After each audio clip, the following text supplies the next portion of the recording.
Nasib uang donasi Agus usai Farhad Abbas dan Denny Sumargo sepakat damai. Perseteruan antara Denny Sumargo dan Farhad Abbas karena donasi korban penyiraman air keras, Agus Salim, akhirnya mencapai titik terang.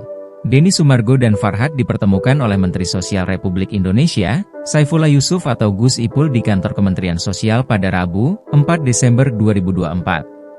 Dimediasikan oleh Gus Ipul, Farhad dan Denny sepakat berdamai serta memusatkan kembali perhatian dengan tujuan utama untuk pengobatan medis Agus. Tidak ada yang salah di sini tapi bisa saling memaafkan, itu saya rasa itu istimewa sekali. Bagaimana yang saya sampaikan awalnya semua ini diniatkan untuk membantu Mas Agus, tentu itu adalah niat yang baik, lanjut Gus Ipul. Senada dengan Farhad Abbas, ia mengatakan bahwa dengan Denny kini sudah saling memaafkan. Selain itu, Farhad juga meminta maaf ke istri Denny, Olivia Alan dan anaknya. Ia sepakat bahwa uang donasi itu untuk kesembuhan Agus. Saya mau lihat Agus sembuh. Saya mau bilang ke donatur itu bahwa uangnya nggak kemana-mana tapi semata-mata membantu orang susah dan lemah, ucap Farhad Abbas.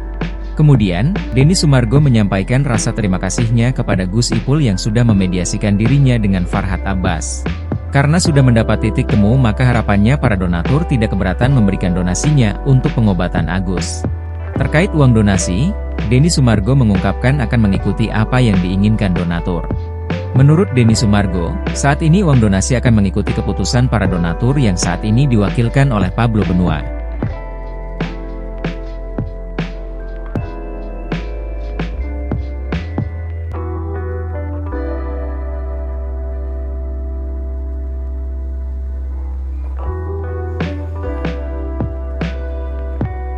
Download Tribun X sekarang, menghadirkan lokal menjadi Indonesia.